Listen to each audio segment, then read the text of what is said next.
Hi, welcome to the Lorcana Muses Podcast. I'm Stephanie. And I'm Brittany. And we're excited to have you back. It's been a busy couple of months, I feel, with set championships and Shimmering Skies and now all of our guest interviews.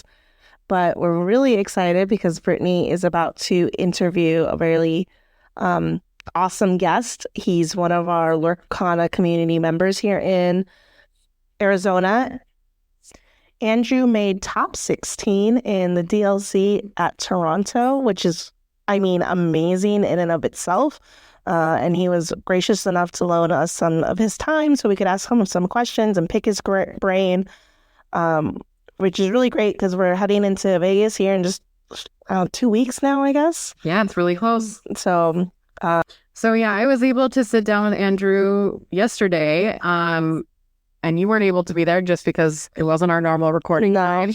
And so I was able to sit down with him and he gave us some really great insights about how well he did and what he put into it both before and around the DLC time. He talked about his deck and we just had a really great conversation about Lorcana in general. We always love having community members, on our podcast. And so we were really excited to have him. I know it's kind of crazy having 2 interview episodes in a row, but we were super pumped when we knew someone in the top 16 personally. So we were excited as the Lorcana Muses to have him on our podcast and to give his perspective and try to hopefully give some tips for people that are going into the next DLC and how to improve or how to just enjoy themselves while playing. Yeah, no, I'm really excited to share the interview. I'm glad you were able to make it, even if I couldn't be there with you. It's just not the same, but he did amazing. Yeah, he was a good fill-in. No, it was definitely not the same. I will say that he was an excellent interviewee, but I definitely feel more comfortable, with guests. Yeah, when we had 2 of us to go back and forth with each other. Yeah. But no, with kids and everything, I just couldn't make it. But Andrew did amazing. So without further ado, I'll just dive right into the interview. Today, I am interviewing Andrew, who was in the top 16 at the latest DLC, which is super fantastic. We are recording separately from Stephanie for now, but we'll probably put this together with her later in the episode. So you won't miss her out just for the specific for the interview. All right. So we would love to hear more about you, Andrew, and how you started with Lorcana, what drew you to it. Yeah, so a lot of my friends who I've played many TCGs with in the past, they just started getting into Lorcana, and we're all older. Some of them have kids, so the Disney tie-in had a lot more appeal with the family setting that they're now in. So just my friends getting into it got me into it, and here we are. That's so fun. Yeah. So you just mentioned other trading card games. What other games do you have experience with? Yeah. So, going way, way back, I started with Pokemon, got into Yu-Gi-Oh! And that was a little more competitive. And then started getting into things like Versus System, Magic the Gathering. And Magic the Gathering was where I was at for the better part of a decade. And then Lorcana is where I've kind of settled now. Do you still play those other games or... Not really. I'm more of a one hobby kind of guy. I wish I could just have all my friends on board, just one thing and focusing and practicing. But, sometimes taking breaks is a good idea too. No, absolutely. Yeah, no, I played Magic before Lorcana, but I can't keep up with more than one at a time. So I totally get that. So what was it like competing in the Toronto DLC? It was great. I actually love Toronto just in general. So it was already a great excuse to get up there. The venue was at the hotel, so you just got to go out of the elevator and go straight down. They're doing a great job too. I went to DFW and kind of got my sea legs there, kind of figuring out how the tournament structure worked. And so Toronto is a lot more relaxed, and it was a smooth event, just like DFW was. That's awesome. Yeah. So I remember, when we were in Dallas, I remember how it was doing well. And then Alina, when we talked to her previously about the judging, she says the judging experience has gotten a lot smoother. So I can't even imagine how much smoother each event is going to be going forward. Yeah, their judging staff is really good, especially for a game that's in its competitive infancy. like the staff they have at events. I haven't had like any horror stories myself, and I haven't like really heard anyone with their own horror stories to tell. Yeah, it's definitely something we keep on hearing the praises of people that are working within this game or working with the companies that they've chosen to run parts of this game. They've chosen well. So I think it's going well. So you love Toronto just as a place to visit. So did you do anything fun outside of playing at the... It was less of fun and more just, I mean, I'm a pretty big foodie. So like when I went there, I like knew a few spots I wanted to go back to. And then it just so happened that the hotel was like 2 blocks from a ramen place I liked. So like night 1, I went and got ramen. And then like after day 1, I just got ramen and fell right asleep. So yeah, that was a competitive edge I had. Yeah.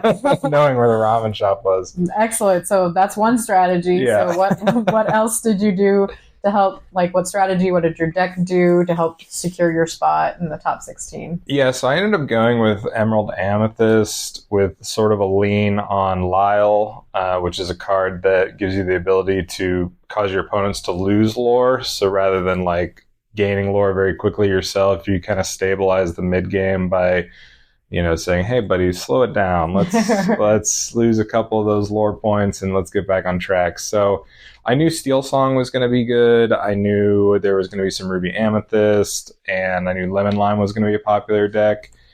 And so I had a deck that had Ursula's, great against songs, and then I had enough fast characters to put the pace on Ruby Amethyst, Ruby Sapphire, Sapphire Steel. Now, my day 1, I didn't play like any of those decks, so it was an interesting experience, but I think overall it was a good choice for the tournament. So can you like walk us through your deck building process?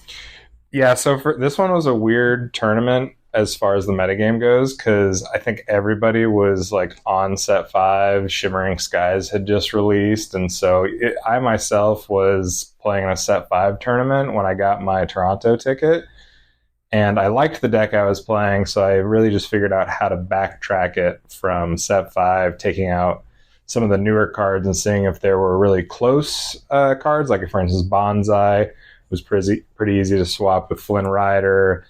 And then Castle became the library, the library became the castle. And so those were easy swaps to make. And then I just did a little fine tuning with friends. That's awesome.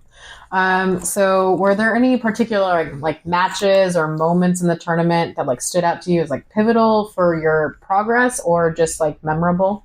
Yeah, I think the most competitive match I had was my top 64 match. I was against Zan Syed, I think is how you say his name. Mm-hmm. But he was on Ruby Amethyst. He was on the play. And that was a match. We went to 3 games that I really was tested as seeing how far I could go, how good my deck was. And we ended up going to time as well. So it was just a grueling first round to start day 2. Yeah, no, I had heard about that matchup, and I heard that you did very well in your... I think it's a shame that match wasn't on stream because it was a long match, but it was definitely good. Oh, yeah. I'm sure we would have learned a lot. So you were talking about how you practice with friends. What else do you do to prepare for your major tournaments? Yeah, I think one thing that's really important is taking time to think about the game. So you can play the game for so many hours, but after a certain amount of time, there's diminishing returns on, playing just the same match over and over again. So it's good to like step back, think about what cards you could add to your deck, if it makes sense to add to the deck outside of that specific matchup, and just thinking about like lines in general. So I just a good mix of thinking about the game as opposed to just playing. Yeah, I like that. What key decisions or strategies do you think helped you advance to the top 16? So like maybe like decisions you made with cards or decisions you made with how you, like what you ate during the day, like what do you think like helped you get there? Day 2 for me was a lot more comfortable than day 1 because day 1, the 2-game format is really challenging to deck build around because on day 1, you're really rewarded for 2-0s. And then on day 2, it is an entirely different format. It's single elimination, best of 3. So You just have to have a deck that's built well into a large field, has the potential to 2-0 a lot of the metagame. And really, I think just the best thing I did was my deck building. I think I called the meta pretty accurately, and I think I just had the tools to win on the play, on the draw. And I was able to sneak in to day 2 from day 1 and then, go from there. Awesome. How did you adapt your strategy when facing like different types of decks or opponents? Like, did you have a lot of cards that were specific for certain matchups, or like what was your generalized strategy for the different types of meta decks? Yeah, so the Ursula package, which I think is just a big bonus from playing Emerald Amethyst, those are great into the song-centric decks. So if you happen to be against like a Amber Steel song, keeping an Ursula is really great. But against a matchup where you'd rather just pace your opponents, you can play a character like Flynn Rider on turn 2 or Cursed Merfolk on turn 1, and you can just ink those Ursulas, which is, the cards that are able to be inked and that do have those utility effects attached to them are really powerful when it comes to deck building. So heading into day 2, how did you maintain like your mental focus and your clarity? Because I remember day 1 in Dallas was so long and exhausting. Like what did you do to kind of like be ready for day 2? Yeah, and that's a good point. Day 1 is very much a slog. It's so long. You're locked in for about 10 hours on day 1. It was a little better because it was a 1,000 person event as opposed to a 2,000 person event, so the rounds were pretty close to an hour. But there were some rounds that kind of were closer to an hour and a half. Going into day 2, I looked at the decks for the next day. I talked to my friends about the matchup, but I didn't disregard my sleep and my health. I just sort of looked at the match, talked about a few lines, and I was like, okay, well, let's get a good night's rest. And I woke up early, got some coffee, just kind of kept a normal-ish routine, even in a tournament setting. Yeah, you seem pretty mellow and even-paced kind of guy, so I think that probably helped you. Yeah, it's good to set the tone. Like if you're controlling the tempo of the match, that can throw your opponents off. Absolutely. I always am talking about how it's just a game, but like I feel like a part of that is like if you get overly emotional about the game, then I think that you probably play in a worse way. Yeah, and keeping your head above water, especially on day 1 where you're trying to get to like a point threshold, that can be really challenging because if you get too many splits early on, you end up having to like 2-0 like 3 matches in a row, which can be just overwhelming by itself. Yeah, no, I definitely went through that. I mean, I didn't do fantastic when we were in Dallas, but like I was in the top 50%, but it was just because I was doing a lot of those 1-1s. And if you're not 2-0ing, you don't get enough points. Yeah, and there were actually a lot of people on day 1 that were just trying to get 30 points, because if you get 30 points, you can get the Rapunzel from the pie as well. So if you get too many draws, you're kind of stuck in this weird limbo where people are competing with you, but for like a different reason than you might be competing. Yeah, no, I eventually had switched my strategy just to get to the Rapunzel. No, at one point I was like, I want to try as far as I can go. Yeah.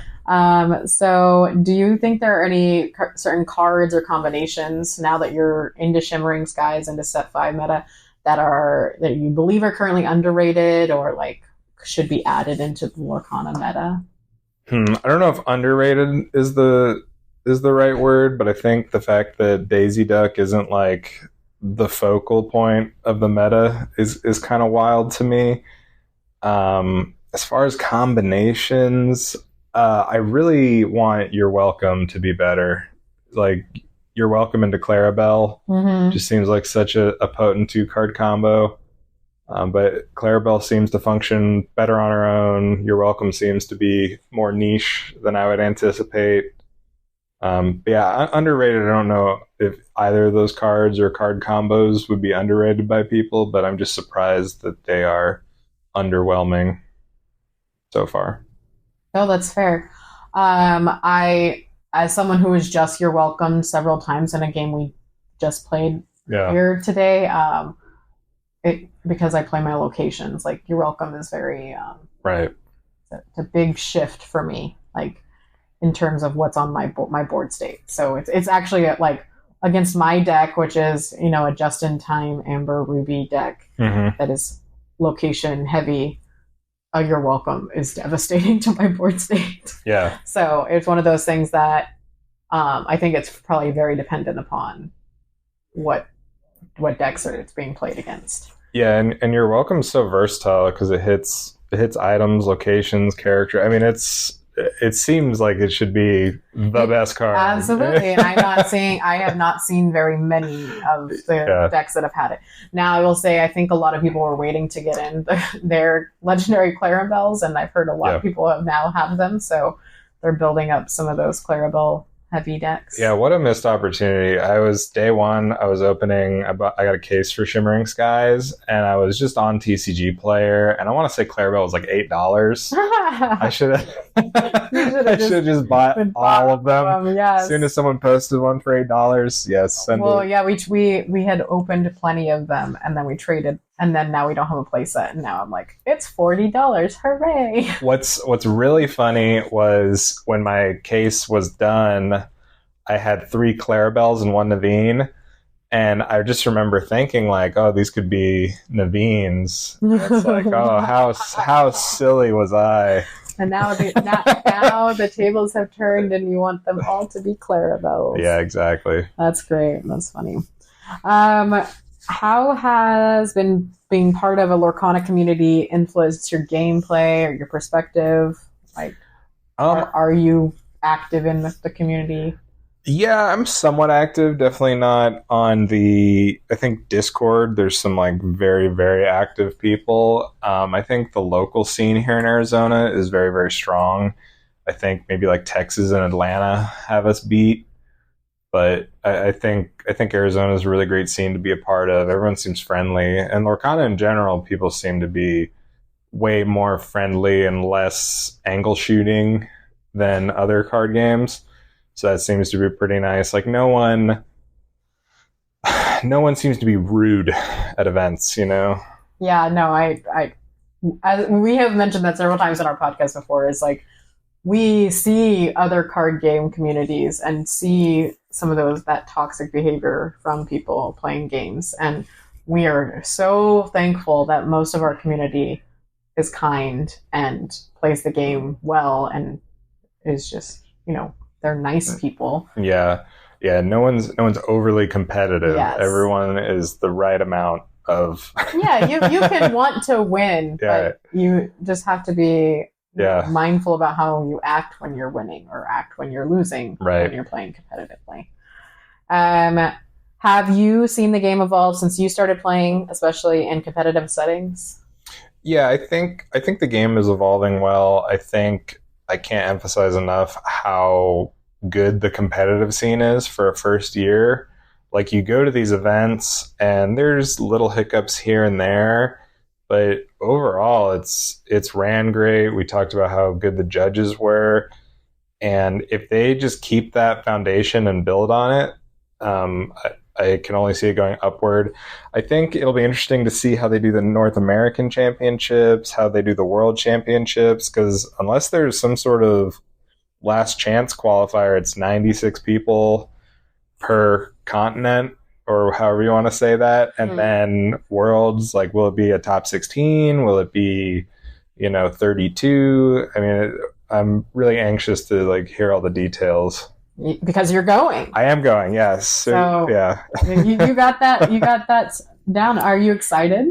I'm very excited. It's a weight lifted too. Like if I go to Vegas, I don't have a ticket for Vegas, but if I get a ticket for Vegas and I just bomb out, I'm still going. So absolutely, you got that. I can lose all I want. Yeah, no, we're so excited for you because we were like, we want to be there, but we're like, we want to be there and cheer someone on. Yeah. So we're excited to know someone. Well, it was funny because Daryl was actually just talking about it, how, honestly, the way I feel is if I can do it, the people from our Arizona locals can do it. Like I've lost matches to people here. It's just everyone can string it together, I think. Yeah, no, absolutely. Yeah. I think that so many of us are good at the game, but it so much of it is like, who did you pair up against? Like, what cards did you pull? Like, what was your mulligan strategy? Like,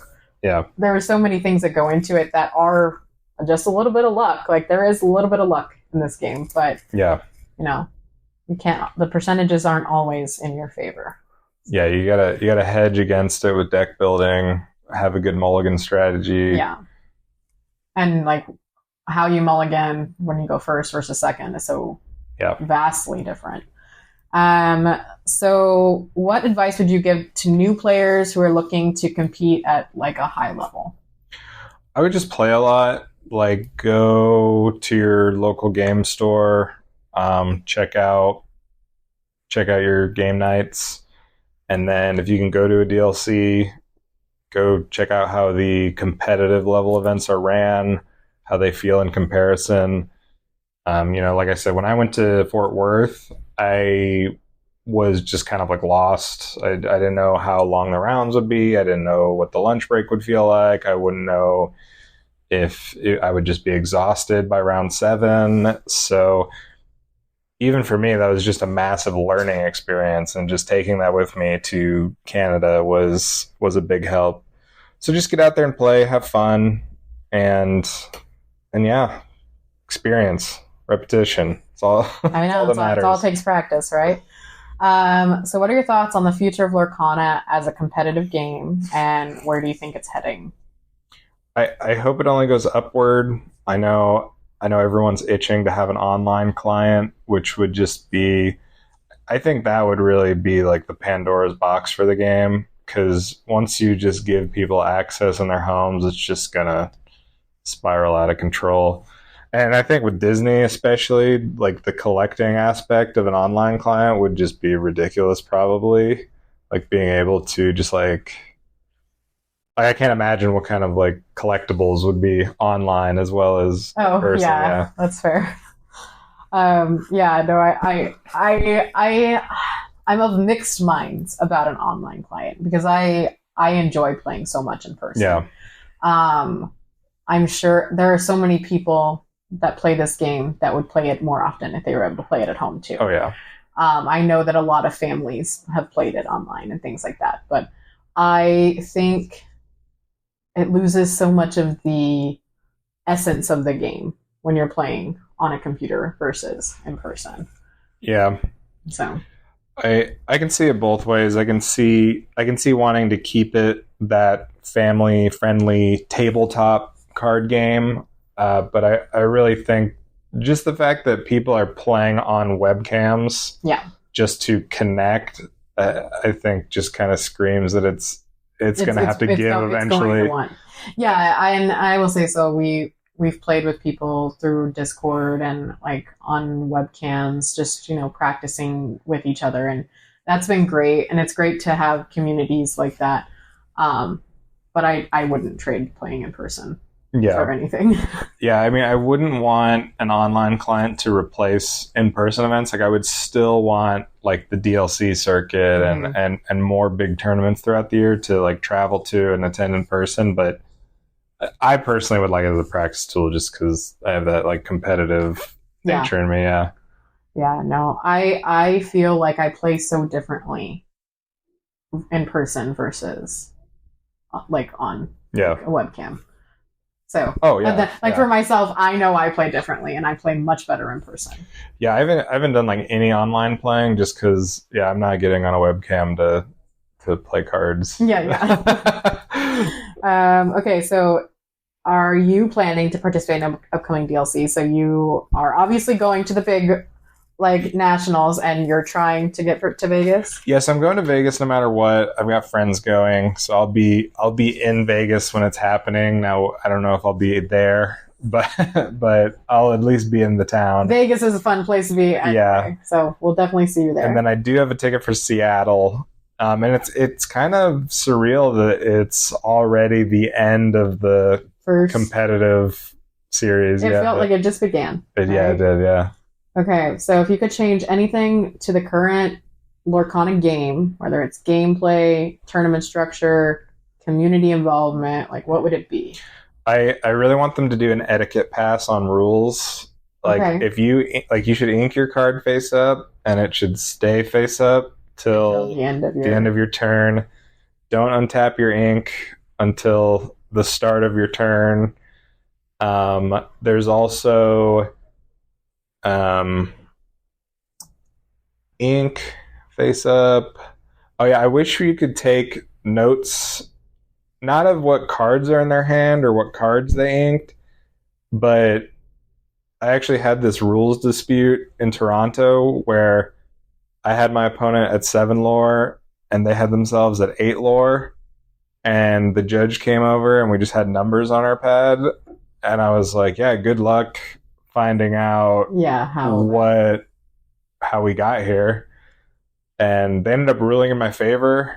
It didn't even end up mattering, but like the fact that they chose were like, oh yeah, 7, sure. Like that's there was no method to like to that. Yeah, that's interesting. Because you can make notes like if you quest with Magic Broom, you can just write Magic Broom Q or like MBQ. Yeah, just something that you know that they quested and didn't sing their song. Yeah, and the only reason I bring that up is for that exact situation. If a judge comes over, I can be like, okay, turn 1, I quested, or turn 2, I quested with this. I did this. Merlin Goat came into play, so I gained 1 from that. So I would say, an etiquette pass on the rules. So leave your ink face up. That also prevents double inking.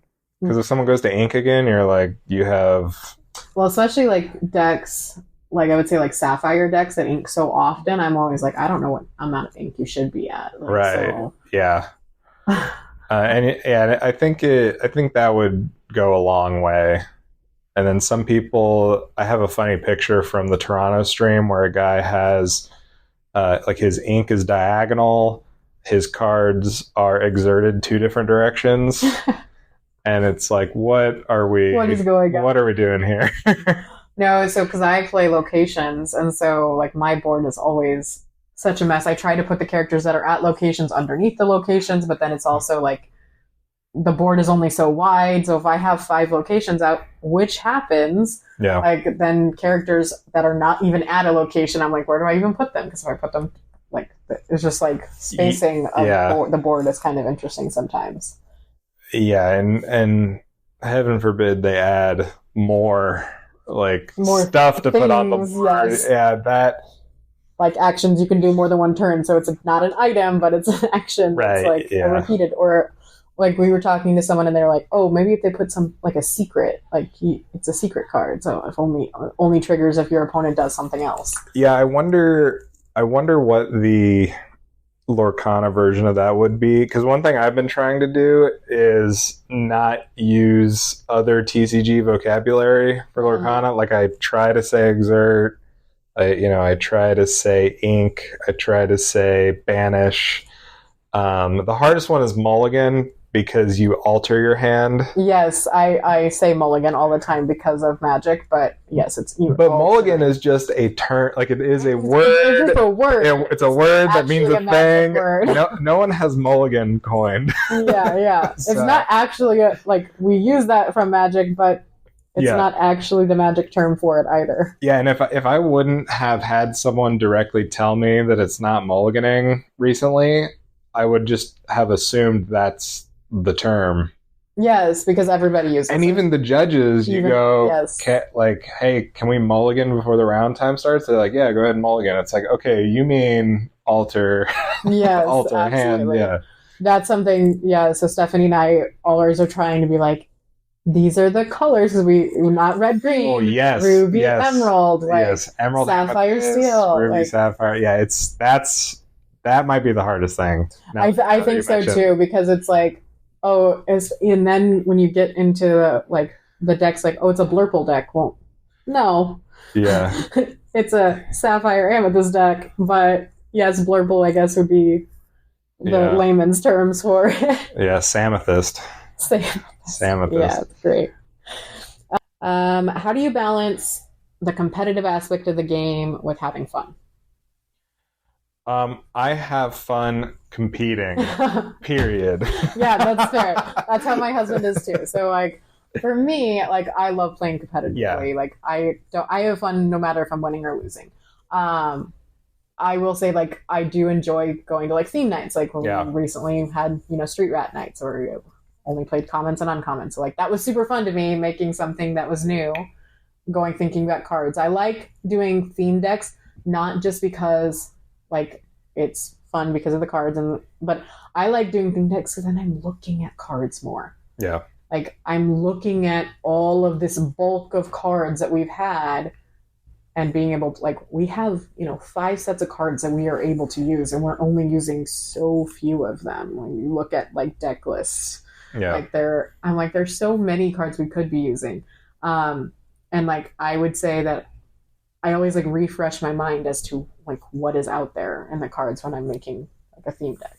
Yeah, and I love limited, which drafting and sealed isn't too big in Lorcana unless it's like the release week. But yeah, being able to beat people with bad cards is like, I think one of the pillars of a TCG is having that limited and being able to crack packs and then deck build on the fly almost. I think that's something I really want to see worked into competitive and just more in general. But that's another good way to have fun. Just drafting absolutely. With friends. Yeah, so Stephanie and I are going to be in Vegas and we're going to do attendee stuff. So we're going to do some events, so we're planning on doing some of the drafting and all of that. I tried on Friday to draft and they were like, yeah, we're out of drafts. And I was like, I don't know what that means, but okay, You're out on a Friday? I will leave. They're like, oh no. I don't think they were out of product. I think they were just like not doing any more drafts. That makes sense. Yeah. Okay. That's fun. Can you share like a funny or unexpected moment that happened during Toronto or in general during playing with Lorcana? I would just say my day one was surprising to me in general. That's not really a moment, but I thought I was going to be playing like Ruby Amethyst, Ruby Sapphire, Steel Song, just like over and over again all day. And I played like 2 Emerald Amethyst mirrors. I played 2 Amber Ruby Mufasas. I was playing like random homebrew stuff. So it was a very like bizarre day one. I think the most memorable moment of day one was one of my opponents stole my pen. What? And was like, that's my pen. And I was like, okay. I mean, I have 2 pens. You can have that, but whatever. Yeah, this is kind of random. Okay. So, yeah, no, that is surprising. Like, that you didn't come up against more of the meta decks that you were expecting. Yeah, and I mean, maybe that's why I did so well. Maybe I just got in a lane that got me to day 2. But I mean, I think you're a decent player. So we'll take it. We'll take those. I was like, obviously, you're good enough to make it all the way up. So I think that a lot of that has to do with your strategies and your deck and all of that. What are you most looking forward to when it comes to Lorcana? Just the game. I'm really looking forward to the sets. I think the flavor of this game has such an interesting lane as far as it appeals to like families, like the kids, the adults, every part of the family. Yeah. That's a great way to say that. They all have a Disney attraction in some way. There's also like the nostalgia factor, and like for upcoming sets, like I'm just waiting for the extremely Goofy movie set, and like even the Goofy movie has like Powerline as the singer. I mean, he's got the song Eye to Eye. I mean, that's gonna happen. Every episode, Stephanie is like, we want a Goofy movie. Yeah, we don't have Max Goof yet. No, that's a shame. Beret Girl. I hope Beret Girl is a 1-drop. It's so great. Or just give her a legendary. I want an item that's like the Tower of Cheese. Yeah. His friend makes the cheese tower.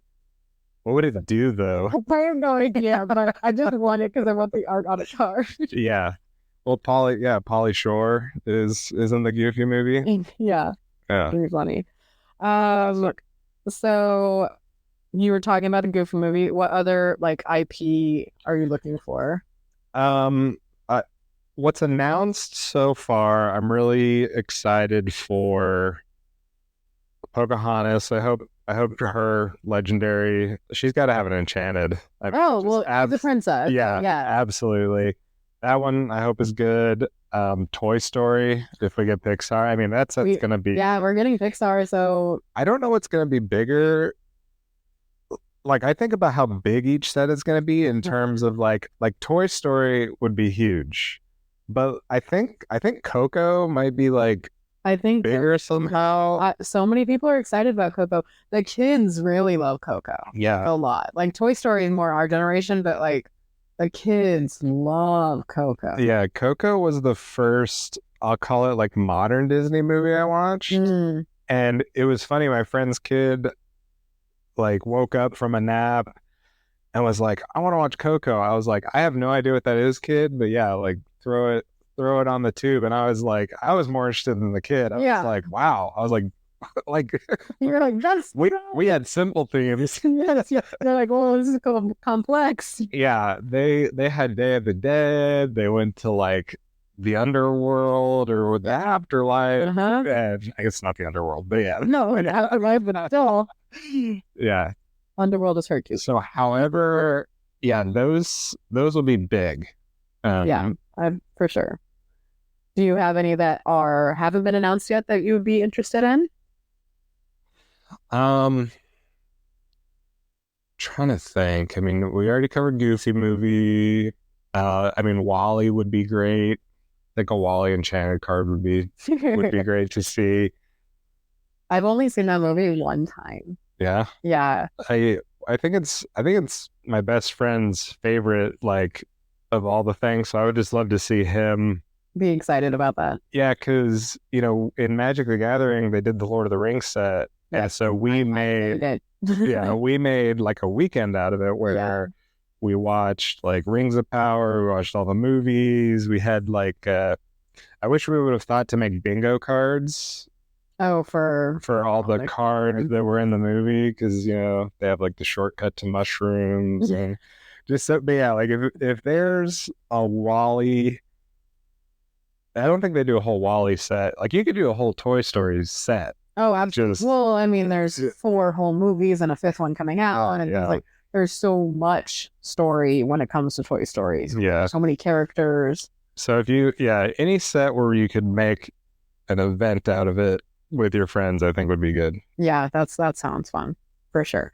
Okay, so now we're going to our quick rounds. So I'm going to tell you the 3 questions, and you're going to just shoot your answers back at me. Sure. All right. Favorite Lorcana card, favorite color combo, and favorite Disney movie and character. Go. Oh, Ursula, Sea Witch, Queen. What was the second question? Color combo. Color combo. I'm riding an Emerald Amethyst High, so my answer might change the next time around. But yeah, I'm still riding my Emerald Amethyst High. That's fair. And then favorite Disney movie and character. I would say the Extremely Goofy movie. That one was just, when I was growing up, skateboarding was huge. Mm-hmm. So the fact that they like tied it in with a character I knew, I was going into adolescence, the character was going into adolescence, they were skateboarding. That's just by far the pick for me. I think that's great. And then character. Wow, Beret Girl is up there. I mean, she's got deep cut. Yeah.